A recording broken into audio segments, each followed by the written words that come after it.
Would you pray with me? God, bless the meditations of my heart and the hearing of these words. Amen. I did something I've never done before. I put off writing this sermon until early today at about 5 a.m. I was busy with something else, and it took a lot of energy this week.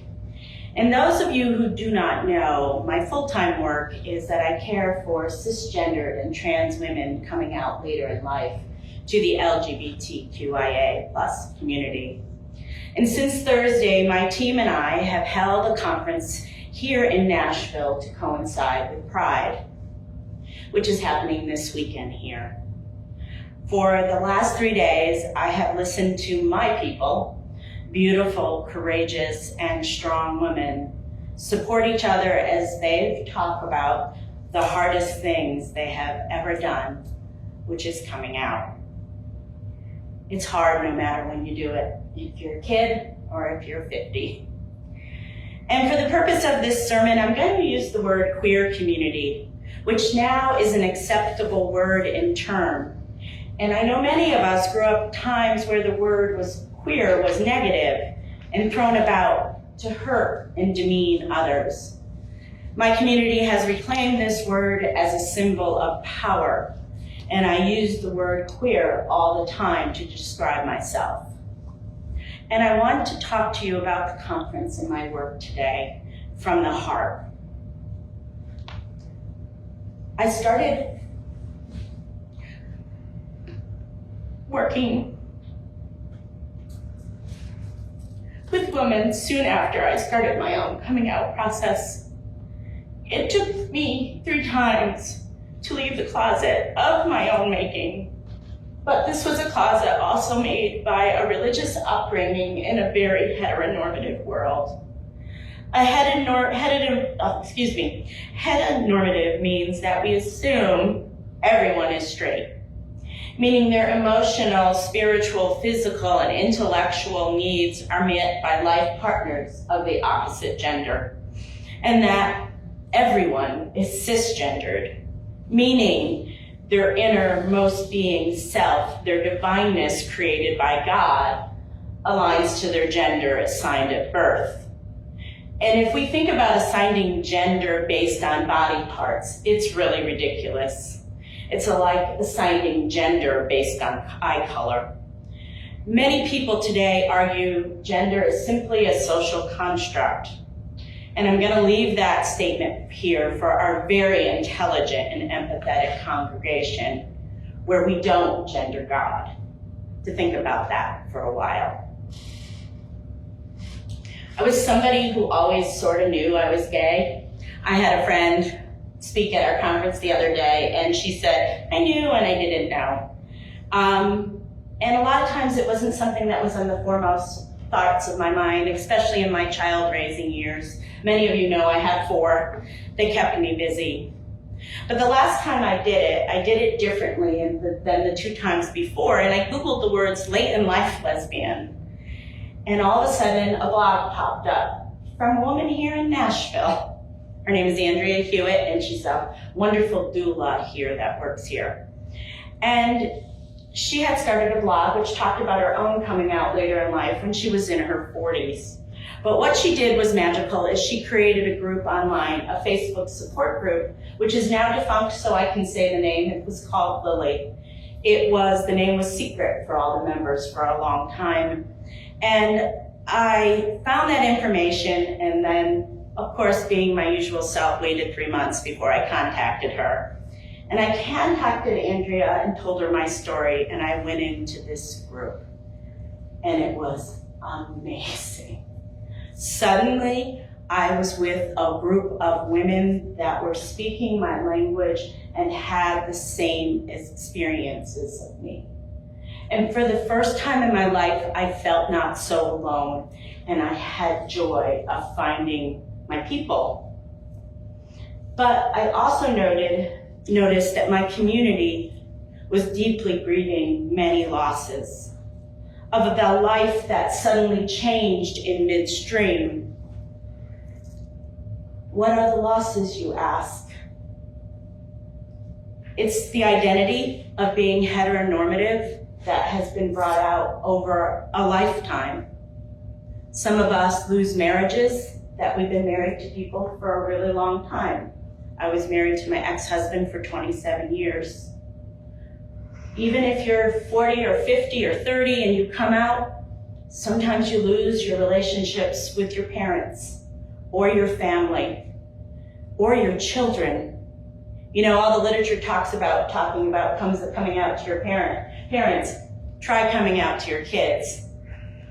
Sometimes we lose our homes or jobs, and sometimes we lose our heteronormative community because we're gay, sometimes, but also because we're divorcing. And anybody here who has gone through the pain of divorce knows that a lot of times people pull away when you are divorcing. I knew I could help, and I formed my first support groups based on the grief work that I had done in my previous life as a hospice chaplain. But because I knew what people needed more than anything when they are coming out is a community of people who understand. And I have watched group upon group of deeply loving women care for each other as they've shared this power of transformation, dare I say resurrection, and the loss of leaving their old identities behind. It has honestly been the deepest, most profound experience of my life. And as my experience grew working with this community, I realized beyond grief, many of us carried this deep, deep shame and guilt for being queer. And sad to say, this shame was placed upon us by our religious communities. Now, there is a difference between shame and guilt. Guilt is I have done something wrong. Shame is I am wrong. My women struggle with the guilt of breaking away from a norm that says women must sacrifice their very being and happiness for the sake of others. They deeply worry about pleasing family and communities. There's a lot of guilt there. And I know when I divorced, I struggled the guilt of breaking up the family. I'm gonna tell you something, I never broke up my family, I just changed it. And honestly, in many ways, it is for the better. But shame is a powerful tool that we use to control people in our patriarchal society, both men and women. I want to tell you two stories of shame that I heard at the conference this weekend. One is from a woman, both women have 4 kids. Both are probably in their early 40s. The first had a girlfriend when she was young, and she was a flight attendant, and she left some pictures in her suitcase. She dropped one bag, took it out of the bag, and went out, and she was living with her parents that time. Her mother, a deeply Catholic woman from Argentina, found the pictures and burned them on her bed with icons around them. And she said, okay, well, I guess I got that answer. I can't be gay. And so she married a man, and they have 4 kids. My other person, this all happened this week. Her mother is Southern Baptist, and she was really nervous about telling her. And unfortunately, someone shared her story without her having the opportunity to do it. As she was running, her mother came up with her upon a car and blocked her, so she couldn't run, and started screaming at her that she couldn't be gay and she couldn't come out and she was ruining her life. I was very proud of her because she said, Mom, I'm not gonna have this conversation with you in the middle of my neighborhood, and I'm not gonna have you scream at me. And she walked away. But the pain and the sorrow she felt because of her mom was incredibly deep. By the way, her parents are divorced. Her mother called her father, and her father actually was really supportive. And it was something that she really, really needed in the moment, though she characterizes her dad as a bigot, but he was supportive. Unfortunately, we cannot change the past or these experiences for these women who are both deeply spiritual and loving. But we can change the future for those like him who have been injured and tossed out by their churches, who have shamed us by telling us that we are less than. And what breaks my heart the most is the people that are tragically told they cannot be a Christian if they are queer. I know this radical person that we follow named Jesus, whose teaching never, ever, not once welcomed anyone as the children of God, beautifully and fearlessly created in God's image. He took a little child whom he placed among them. Taking the child in his arms, he said to them, "Whoever welcomes one of these little children in my name welcomes me, and whoever welcomes me does not welcome me, but the one who sent me." That is what we are supposed to do, bottom line, personally, as Christians and followers of Jesus. And this is our call to our church community.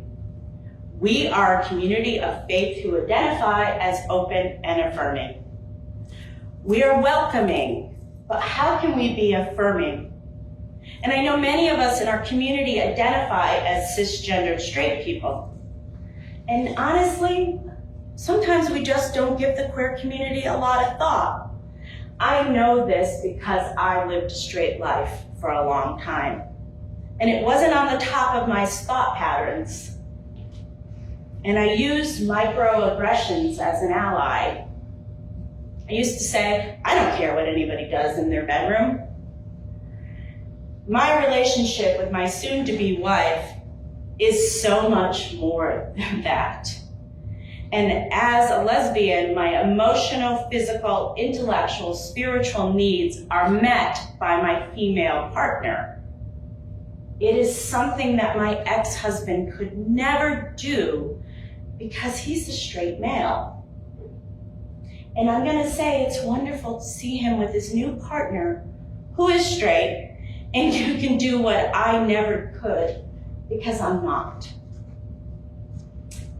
Can we imagine a world in which we accept that not everyone who is created in the beautiful image of God is exactly the same or needs the same experiences in life?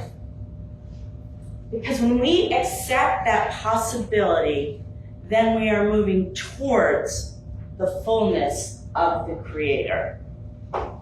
That is why pride is so important to our community, because it negates some of the damage done by a heteronormative society and, frankly, bad religion. Pride is important because it is important to be seen and know that we are here. When any one group is discriminated against, it takes away from each and every one of our humanity. I'm going to talk today, and this sermon today, about the moment I started to let go of the shame of being gay and move into the fullness of who I was created by God in their image. I was working as a hospice chaplain, and there was this very sweet little old conservative Christian lady, and I used to sing hymns with her. And I remember singing hymns with her, and I thinking to myself, I wonder what she would do if she knew I was gay.